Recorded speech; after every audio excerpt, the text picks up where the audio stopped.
So here we go again, folks. And on this President's Day, why don't we actually talk about the funny thing of a president's son of a label, which of course is none other than Motown. But anyways, we're talking about Rockwell. You most likely know him. Of course, you most likely know him. Most likely there is a better video out there you can see, but here we go. Video requested. Let's do this. So, Rockwell, his other name is Kennedy William Gordy. Kennedy. Which he was born on March 15th, 1964.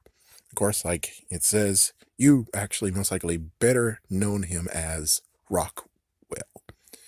Is an American former musician and singer/songwriter who has signed to the Motown record. He is best known for his 1984 hit single, Somebody's Watching Me. So here's his early life. His early life, which of course blah blah blah blah blah blah blah. He is actually the son of the Motown founder and CEO, Berry Gordy, and Margaret Norton. His father named him Kennedy Williams after John F. Kennedy and William Smokey Robinson. Let's talk about his career. To avoid the appearance of nepotism, he secured his record deal without his father's knowledge. Motown actually came up with the name Rockwell, and the young Gordy agreed to change because he believed he rocked well. In 1984, Rockwell had his biggest single, Somebody's Watching Me, with his childhood friend Michael Jackson singing in the chorus lyrics and Jermaine Jackson singing backup. Somebody's Watching Me became a gold certified million-selling #2 song in the US, which also peaked at #6 in the UK. It held #1 on Billboard R&B charts for 5 weeks. Follow-up singles underperformed, with Obscene Phone Caller being Rockwell's only other top 40 single. It reached 35 on the Billboard Hot 100. Rockwell released 2 more albums before ending his musical career with Motown. Rockwell was not the first member of the Gordy family to hit Billboard Hot 100 as a recording artist. His uncle, Robert Gordy, reached the longer reaches of the chart in 1958 with Everyone Was Here, recording under the name Bob Cayley. Let's talk about his personal life, folks. Rockwell is the son of Berry Gordy. Rockwell's parental half-sister is actress Rhonda Ross Kendrick. Rhonda Ross Kendrick, the eldest child of Diana Ross. Wait a minute, what? What? Rockwell is also closely related to the group LMFAO through his half-brother Red Roo, aka Stefan Kendall Gordy, the son of Berry Gordy and Nancy Liviska, and his uncle Skylar Austin Gordy, son of half-brother Berry Gordy IV and his wife Valerie Robeson. In 2010, Rockwell married Nicole Moore.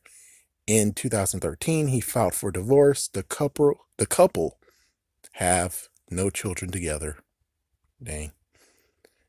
On November 29, 2018, Rockwell was arrested in Hollywood for allegedly beating a female associate with a chair at the Magic Castle Hotel after she approached him and demanded payment.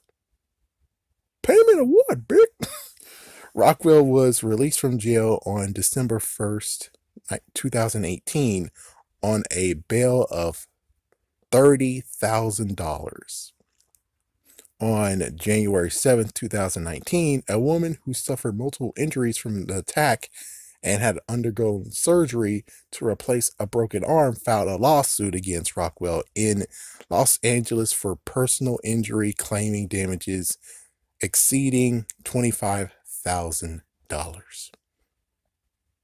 Okay, there's a freaking thing here. What the frick is going on? I mean, it's like, yeah, let me just pause right here and just say, okay, what the frick is going on here? Because it's like, yes, he allegedly beat a female associate with a chair.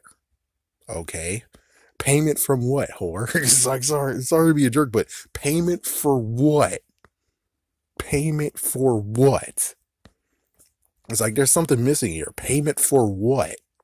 Yeah, and then here's this other, which of course this one actually makes sense, where it's like, apparently she got attacked by him, but we don't know why.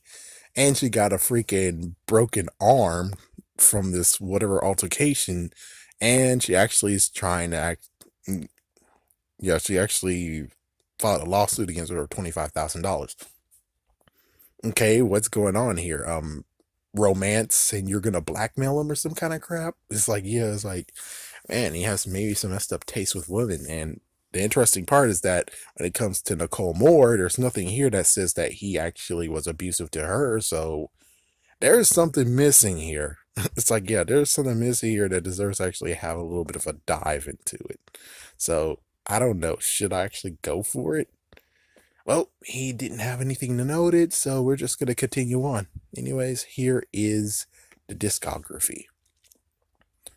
On January 30th, 1984, Rockwell released his first album, Somebody's Watching Me, and the album had singles such as his biggest single, Somebody's Watching Me, of course, and the other singles were Obscure Call, Phone Caller, and Taxman.